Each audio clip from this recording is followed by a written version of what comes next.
মানে কি অন্যরকম একটা অনুভূতি, যে প্রত্যেকটা ছেলের কাছে ইমোশন হচ্ছে বাইক। ইনশাল্লাহ বাপের টাকা না পারি কোনো একদিন নিজের টাকা বাইক কিনবো, এটা আমার স্বপ্ন। হোয়াটসঅ্যাপ গাইস, আসসালামু আলাইকুম, কেমন আছেন সবাই? আশা করি সবাই ভালো আছেন। আজকে খুবই এক্সাইটেড যে জীবনের প্রথম বাইক নিয়ে রাইড করতেছি, মোটো ব্লগ, এও কি সৌদি আরবের মাটিতে। মানে কি আমার জন্য অসাধারণ ফিল। আর অবশ্যই সর্বপ্রথম আপনাদেরকে আমি থ্যাংক ইউ জানাই। হয়তোবা আপনাদেরকে যদি ভালোবাসা না দিতেন, সাপোর্ট না করতেন, তাহলে আমি এই পর্যায়ে আসতে পারতাম না। এই বাইকটা হচ্ছে মূলত আমির ভাইয়ের। আমির ভাই হচ্ছে একজন সৌদি আরবের বাইক রাইডার। তো ভাইয়ের বাইকটা আমি একটু রাইড করব, তাই আপনাদের মাঝে শেয়ার করবো। আসলে কি প্রত্যেকটা সেলের ইমোশন হচ্ছে বাইক। যদিও আমি হাইরোডে যাই নাই, কারণ হাইরোডে তো আমার ড্রাইভিং লাইসেন্স নাই, এই কারণে আমি চাই না যে রিস্ক নেওয়ার জন্য। আসলে কি আমি জীবনে একটা স্বপ্ন ছিল যে এরকম একটা বাইক নিয়ে, তারপরে একটা গোপ্রো নিয়ে, যে আপনাদের আমি একটা বাইক ব্লগ করবো। অবশ্যই সেটা আমির ভাইয়ের দ্বারা সম্ভবত হচ্ছে। তো অবশ্যই সাথে থাকবেন, লেটস গো।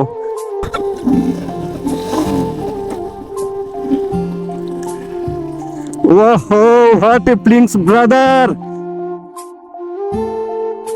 অস্থির অস্থির। মানে কি সৌদি আরবের মতো মাটিতে আমি বাইক নিয়ে ঘুরতেছি, আসলে খুবই আমার জন্য আনন্দিতর সময়।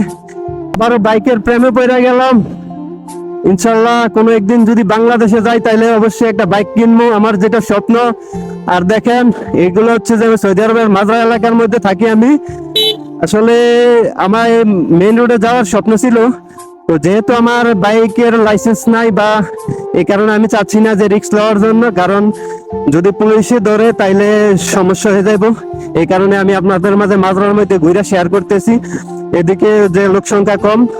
আর বাইকটা হচ্ছে মূলত আমির ভাইয়ের। আমির ভাই হচ্ছে একজন সৌদি আরব প্রবাসী, পেশা একজন বাইক রাইডার প্লাস একজন কন্টেন্ট ক্রিয়েটর। তো সেই সুবাদে আমির ভাইয়ের সাথে পরিচয় হচ্ছে আমার। তো কালকে রাত্রে আমির ভাই যে দুবাই থেকে আসছিল, তো লেট হয়ে গেছিল, এই কারণে আর রিয়াদ ব্যাক করে নাই। আমি থাকি হচ্ছে দাম্মাম আলহাসা। তো ভাই বলছিল, ভাই তোমার এখানে আজকে রাত্রে কাটিয়ে যায়, ইনশাল্লাহ কালকে চলে যাবো। তো আমি বলছি যে সমস্যা নাই, আপনি আসেন। তো এই হচ্ছে যে বাইকের অনুভূতিটা আমার কাছে সেই লাগতেছে ব্রাদার। দীর্ঘ প্রায় 4 বছর হয়ে গেছে। তো অবশ্যই আবার বাইকের প্রেমে পড়ে গেলাম। ইনশাল্লাহ খুব শীঘ্রই বাংলাদেশ গেলে একটা বাইক কিনবো নিজের ইনকামের টাকা, তাও আবার। আচ্ছা যাই হোক, একটা ফুল স্পিডে টান মারি, আপনাদের মাঝে শেয়ার করি। ওহো, 75 অলরেডি 80।